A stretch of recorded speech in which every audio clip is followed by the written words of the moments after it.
Good afternoon, America, and welcome to Carry the Loads Lessons from the Front. This is the podcast that seeks to inspire us all just to do a little bit more, maybe 1% more for our country in honor of those 1% who defend us from the bad guys. I'm your host, Todd Boating, and my guest today is none other than Randy Reeves, former Air Force and Navy veteran, also former VA Undersecretary for Memorial Affairs, and most importantly, a man that I like to call my friend. Randy, welcome to Lessons from the Front.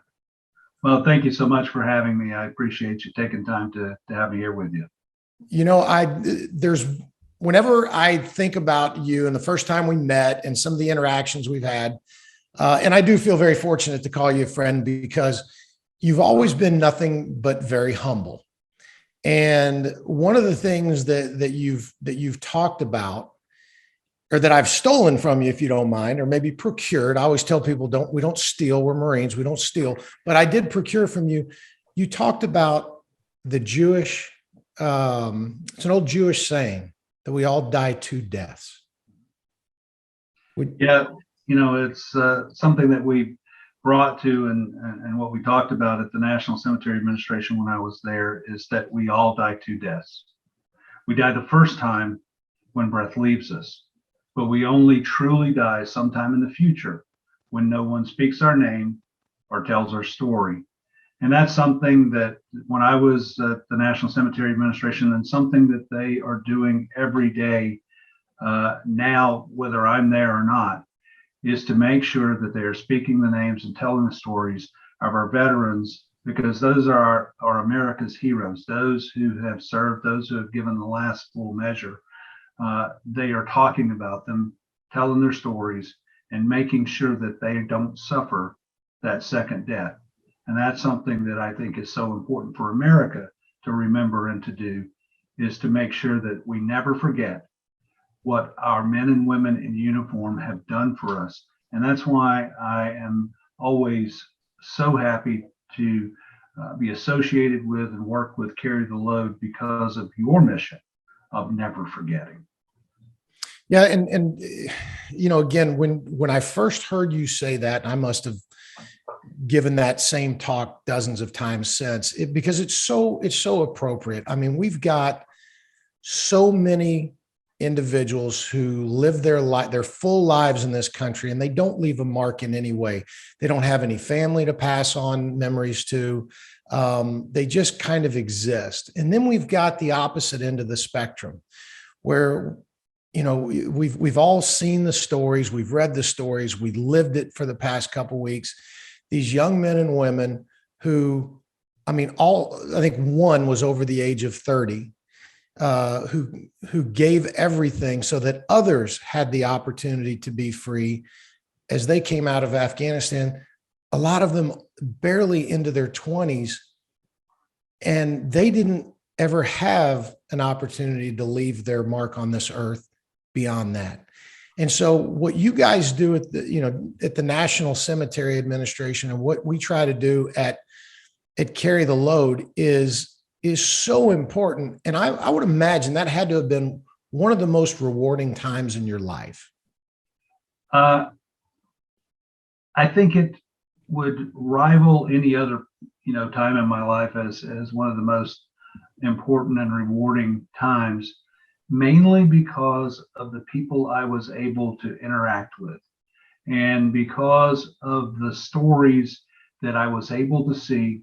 And sometimes, although, in my own clumsy way, to be able to tell about many of America's heroes whenever I would travel around the country and do different events and be at different cemeteries and, other VA facilities and that sort of thing. So absolutely.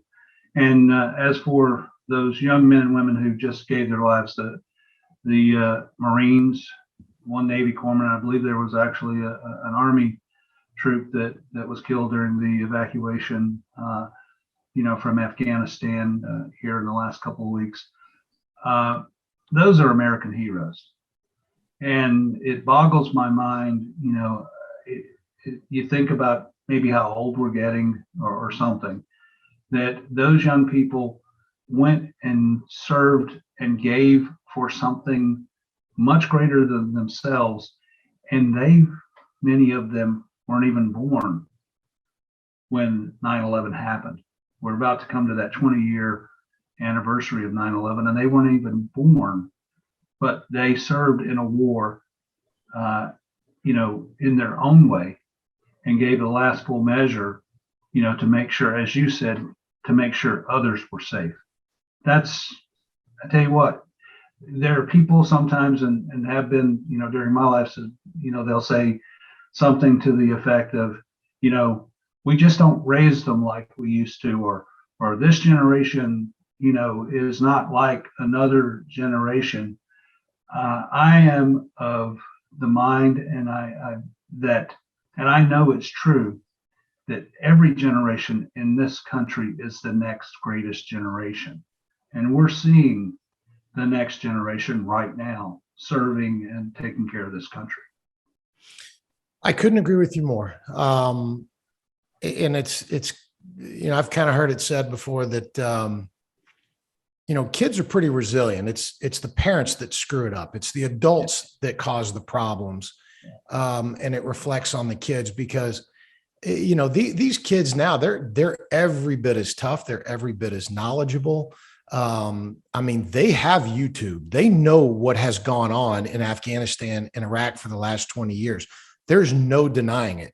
And to say that, they've become desensitized to it, because it's all over the place, I don't agree with that either. I just think that they understand this 1% of America, not the 1% earners, but the 1% who don the uniform day in and day out to give you and me the freedoms to express our opinions the way we do. Those kids, they know, and they have a choice, and they choose good. But that's got to be an impact to the next generation of veterans. What we just saw, and like we've talked about, this is not political, but it's real.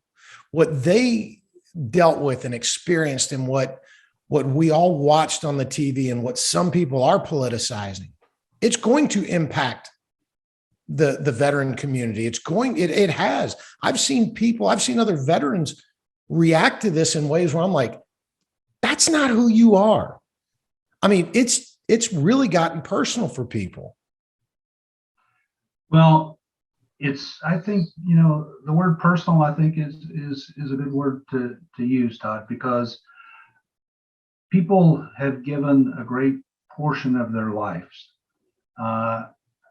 serving in places like Afghanistan, for the last 20 years.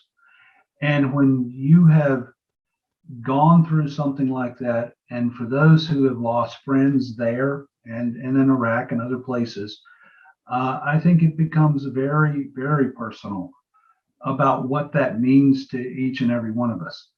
I don't want to see anyone forget the sacrifices of not only those young people who just gave their lives recently, but all of those who gave their lives in Afghanistan, Iraq, and all of our wars, frankly. But each of us, and I know you experienced this too.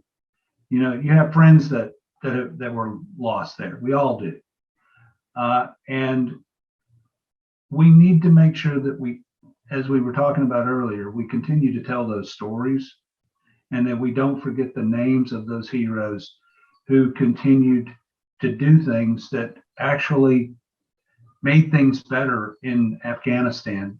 I'm not going to talk about, or am I qualified, I guess, really to talk about the politics of Afghanistan.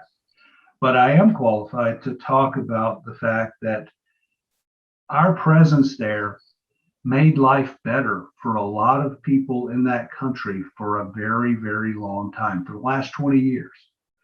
And for much of that 20 years, people there were able to go about life in a manner in which they had never been able to in the history of that country, as far as I know. And that's no small thing. People there are going to want, I think, what they've had while there was an American presence there. And I think that, and I am hopeful and prayerful that the people there will find a way to make things better for themselves, because they've had some of that just because of the young men and women and the heroes from America who gave their lives to make sure things were better for them. And a part of that, of course, was to protect our country, and to fight terrorism. But a big part of that was making the lives of people there better. I cannot think of a more noble mission than that for any person.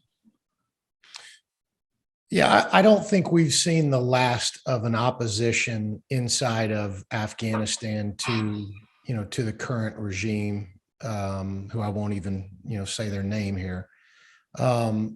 But you've experienced over the last 20 years of doing this, you have experienced a lot of, well, I mean, let's just be honest. You've seen a lot of funerals, and you've seen some very young men and women laid to rest, and you've seen the toll that it takes on their families. Do you ever watch it, observe it, and say, man, is this in vain? Why are we doing this? Why are we taking these young people from life? I mean, did you ever question the good that we were trying to do as a country as you were watching this? If I've questioned anything, it has not been questioning the good that we were doing, or the commitment or the sacrifice of that person who gave their life, or of that family. The things, when I have observed a young person being laid to rest, and the thoughts that I have is, my God, what could that young person have been had they been able to have the rest of their life? That's what I've always questioned. Because, when you go to war, and when you are one of the lucky ones that come back, you will always question, what if that person had had the opportunities to live a life, have a family, and contribute back here in America like I've had the opportunity to do, or like you've had the opportunity to do? I've never questioned whether or not we were doing the right thing.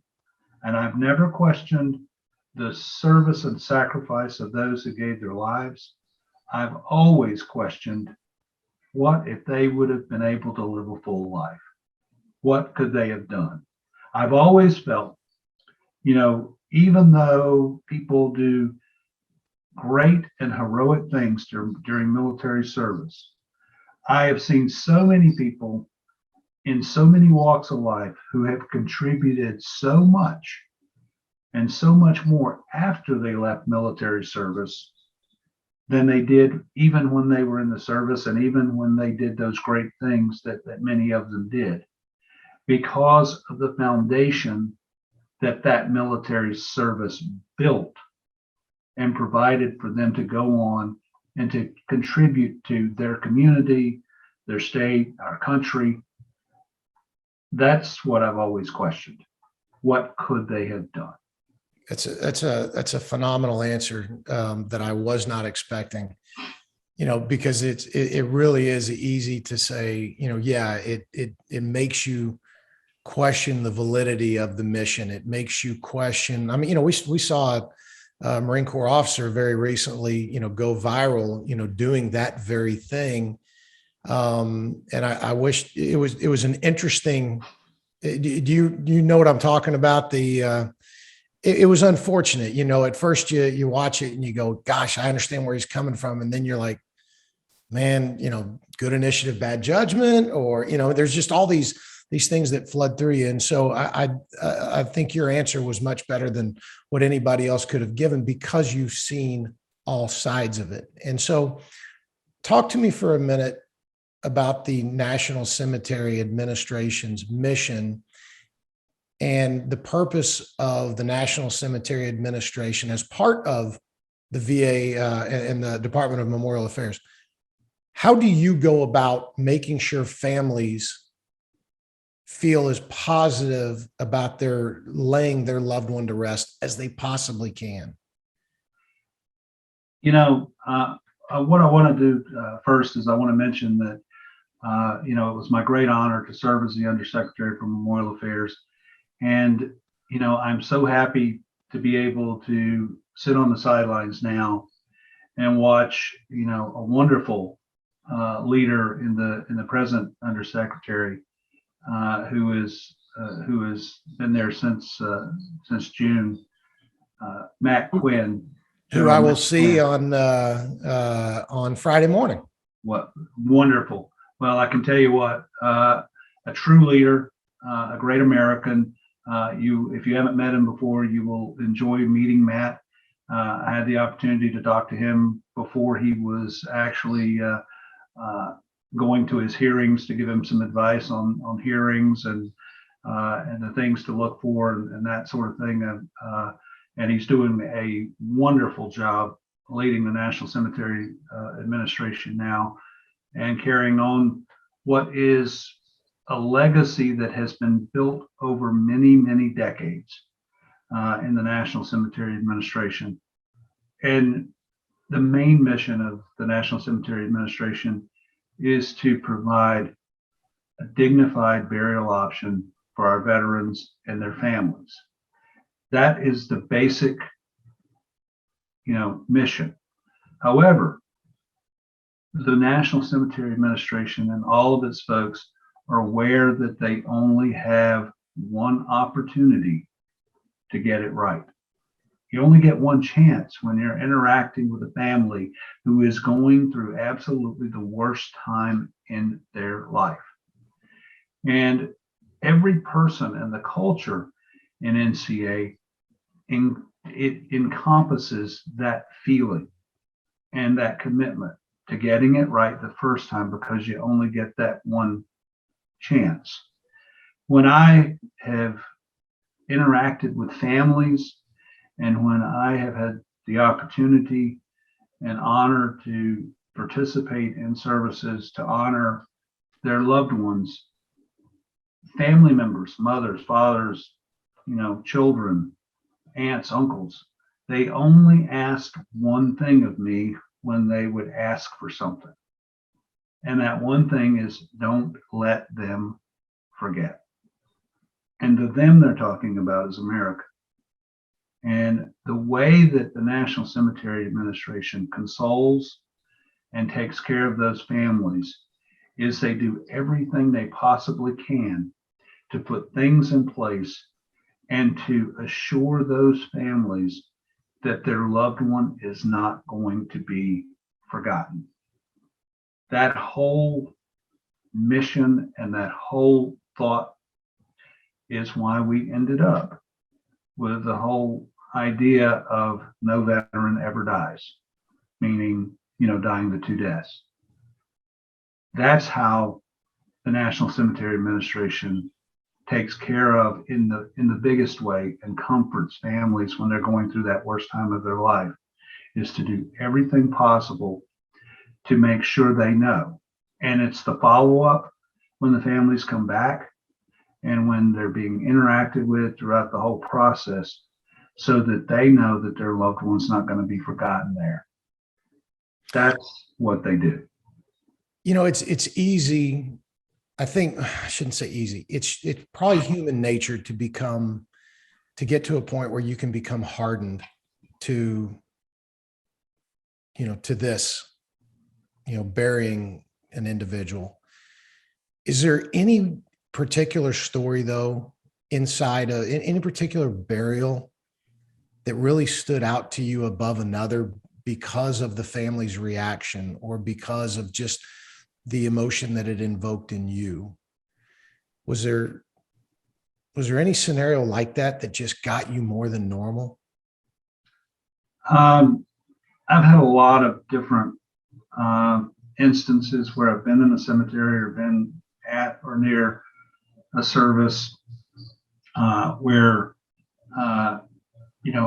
where emotion came on me, or I wouldn't say overtook me, but I was emotional.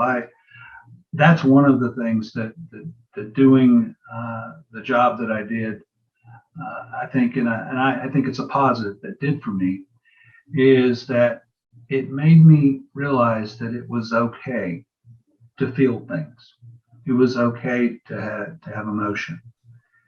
And I can remember being in cemetery, and there was a wife who was sitting at the gravesite. It wasn't actually a service, not a burial service. And I found out that she came to that cemetery pretty much at least once weekly, and she would sit and visit at the headstone. And I always tried to give people respect and distance if they need it. And I asked one of the, and I was the undersecretary, and I asked one of the cemetery staff if they knew her, and would it be okay, if I walked out into the section, and just told her how much I appreciated, the service of her loved one, of her husband. And they said, "Oh yeah, she's here, and that would be fine." And I walked out, and she saw me coming, and stood up, and I just said to her, I said, "I want to tell you how much I appreciate the service and sacrifice of your husband." It was somebody that actually died in Iraq, and tell you how much he means to our country, and tell you that I personally am in awe of families that take the time to make sure that their loved one is remembered. And it was obvious to me that's something that she did. And she looked at me and she said, "I'm proud of you too." And it had not been that long since this particular military member had passed. Okay, and that struck me, that a person who had given the most important thing in their life could look at me and say, "I'm proud of you too." And frankly, I started crying, probably a lot more than I am right now. And I do. I used to apologize for getting emotional, but I've decided it's okay, because these are important people we're talking about. And if it's okay to get emotional when we think about them, but that little gesture of that family member, of that spouse, taking time to also tell me that she was proud of the work we were doing, meant the world to me. And it was obvious to me that it meant something to her that someone took the time to step out there and say thank you. Wow. Wow.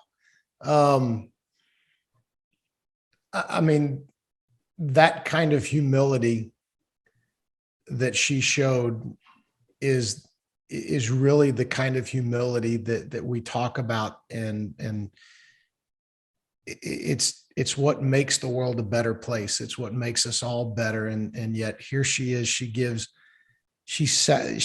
her husband to us, for us. He doesn't know us. She didn't know you, but she saw what you were doing in his honor, and she said she's proud of you. That's strong. That is strong.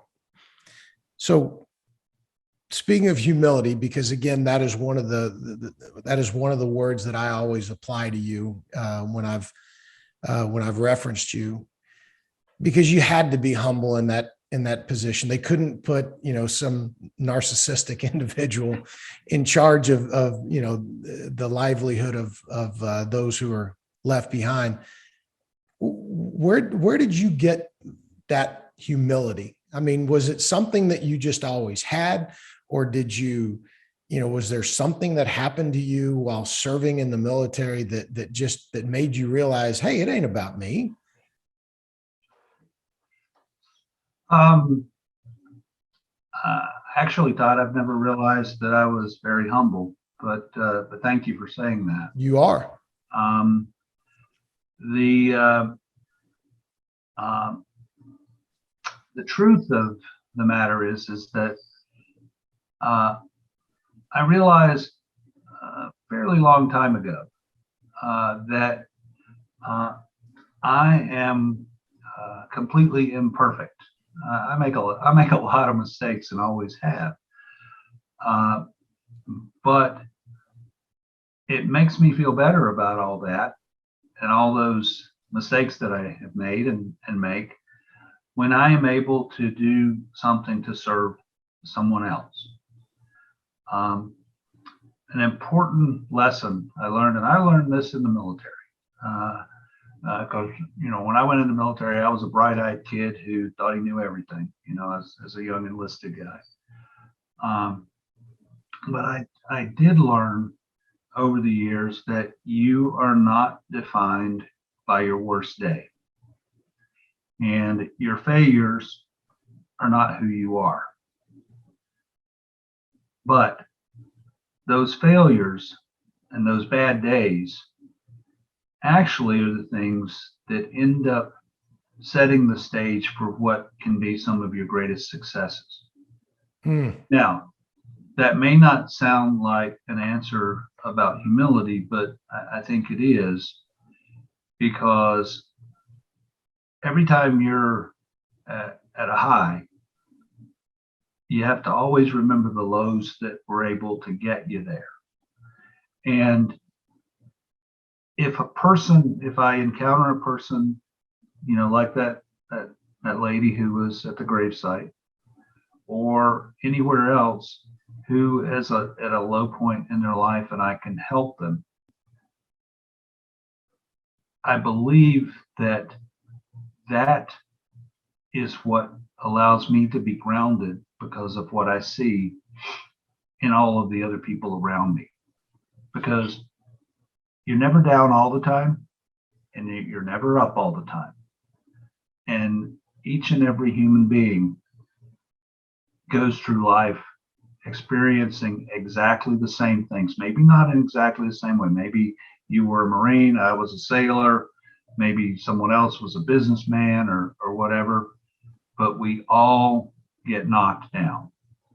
And we all make mistakes. I mean, exactly. we let you pointed it out. We're human beings, and so you were telling me you're telling us all the story a few minutes ago about approaching this woman in her time of grief. Now, she turned the tables on you, obviously, but you told me before about a similar situation where you didn't react the same way, where there was someone who needed you at a point in their life, and you didn't pick up on it at that time.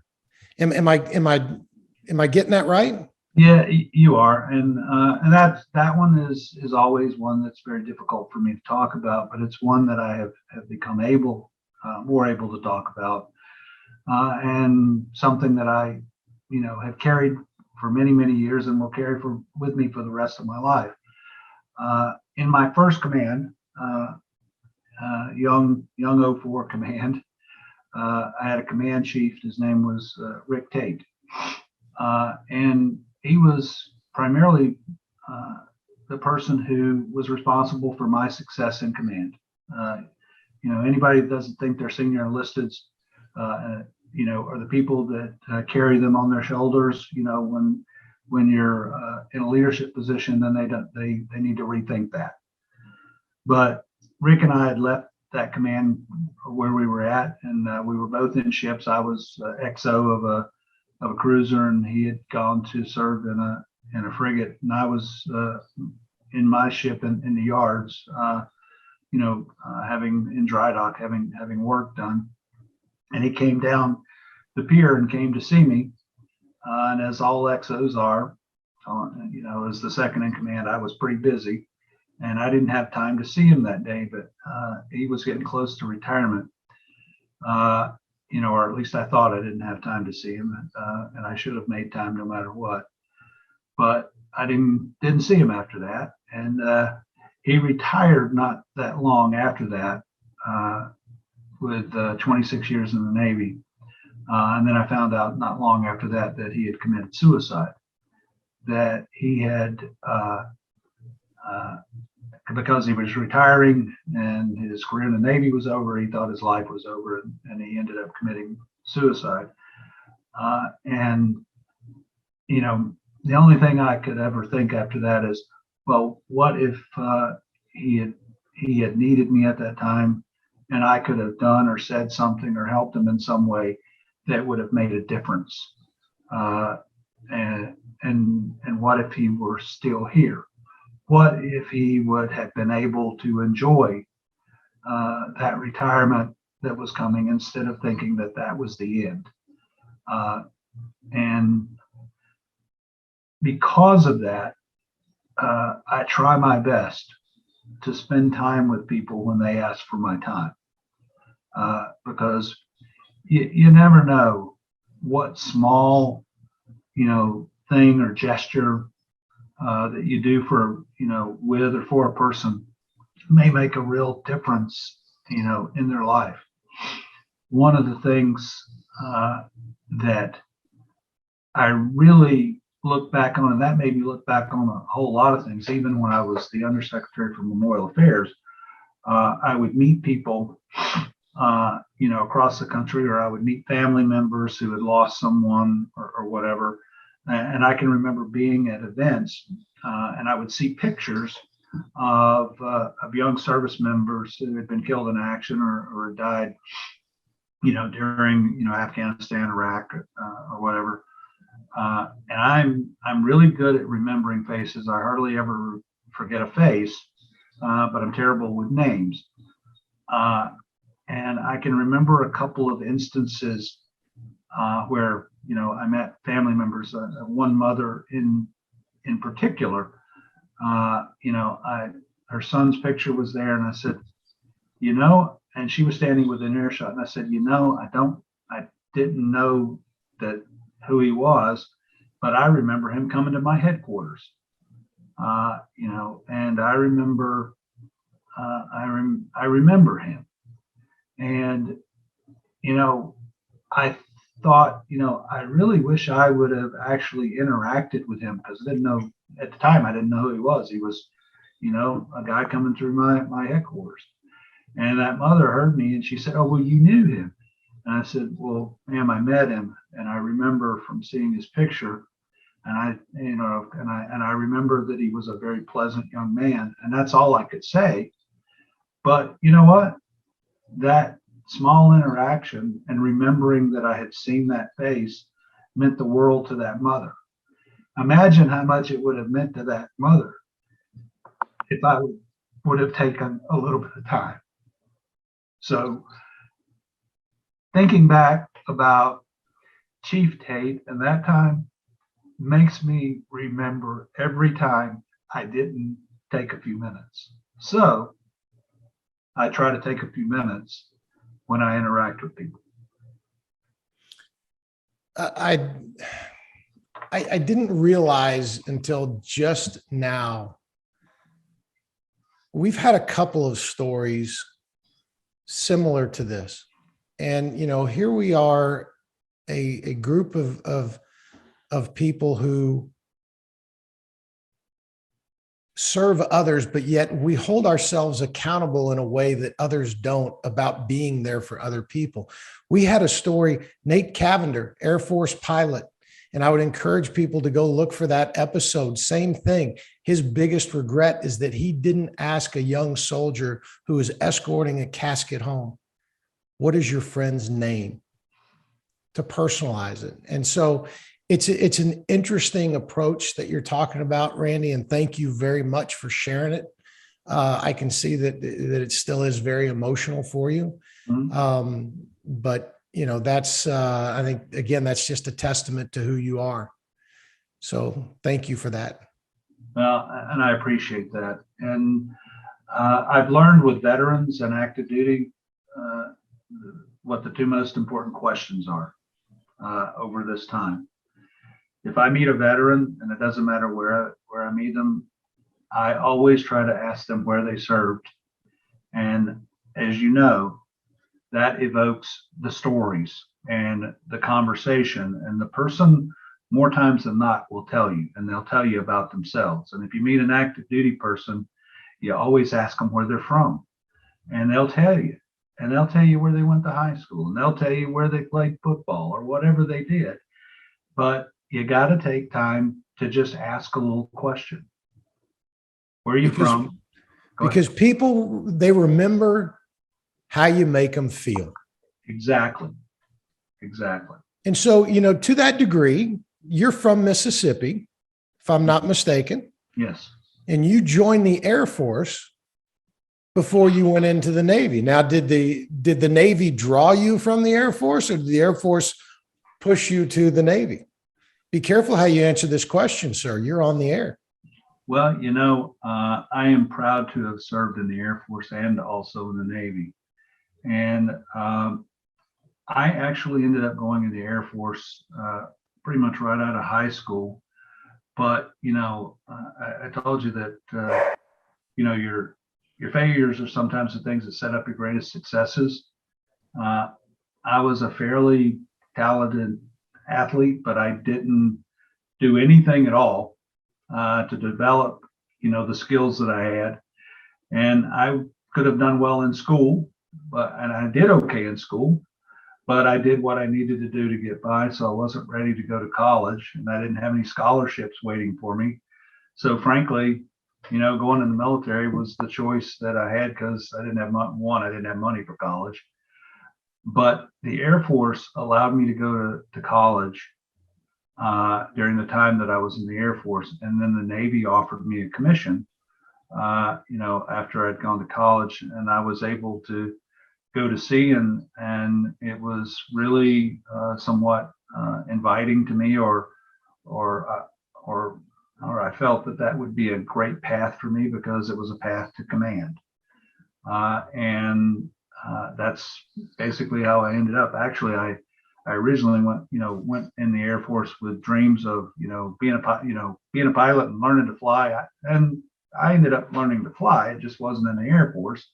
But I was a surface warfare officer in the Navy. I don't want anybody to think I was a naval aviator. I would never wear brown shoes. But Well played, sir. Well played. But that's really how I ended up in both the Air Force and the Navy, and I am proud of both of those services and what they both did for me.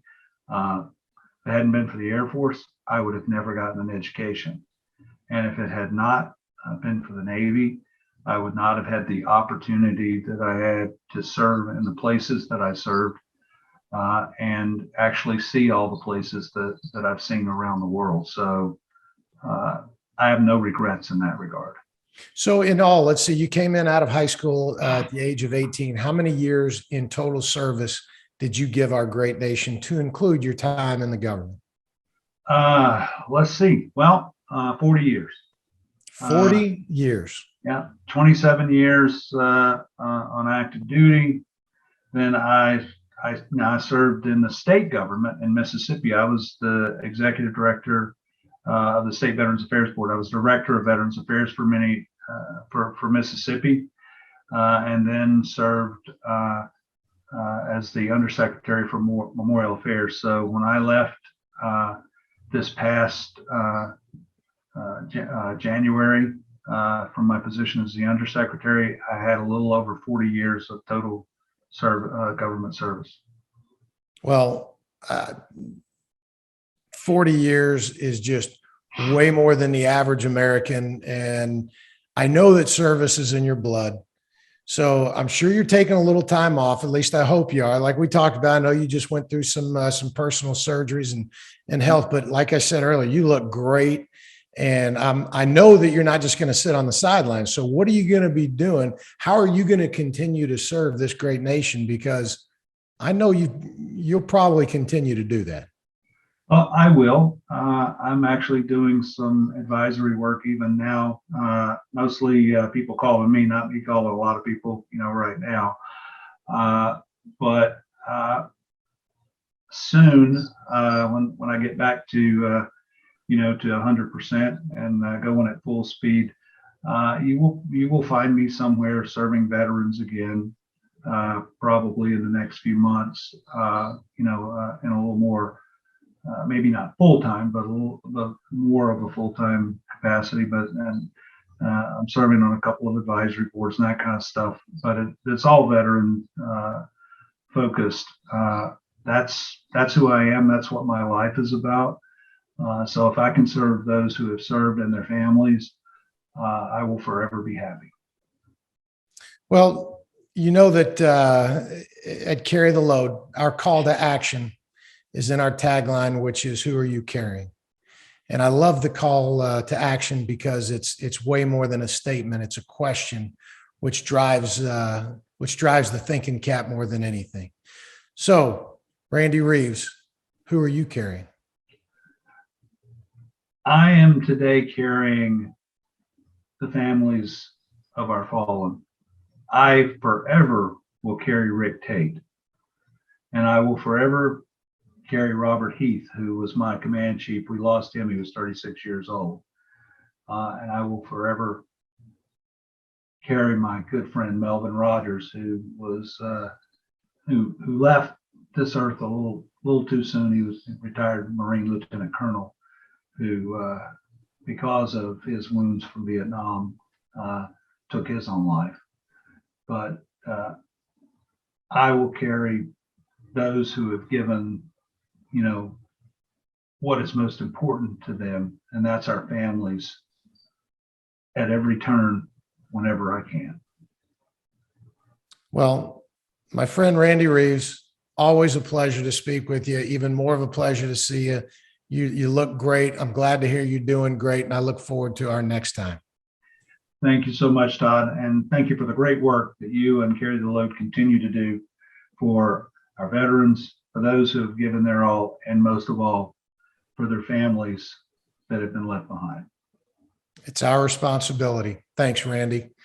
And for all of you out there, next episode, 2 weeks from now, another good friend, Cole Morrison, Army Green Beret, who has a very unique perspective on Syria. Very much looking forward to that. I'd also like to make sure that as a reminder, go online to carrytheload.org/Patriot Day to join us this Friday, September 10, as we clean the hallowed grounds of 65 of America's national cemeteries. Personally, I'll be in Quantico. Please come join me. I'd love to see you. It is our responsibility. It's our honor to do so. Also, Carry the Load will be hosting the Heroes Challenge on this Saturday in Dallas at the Adaptive Training Foundation. Partners with us at the Gym and CrossFit Dallas Central. Like I said, here in the DFW area, this workout developed out of military experts, and it's a great way for you to push yourself while remembering those we lost 20 years ago this weekend. So for all of us that Carry the Load, I'm going to ask you that same question. Who are you carrying? Because my name is Todd Boating, and I'm carrying Captain Ray Mendoza, United States Marine Corps.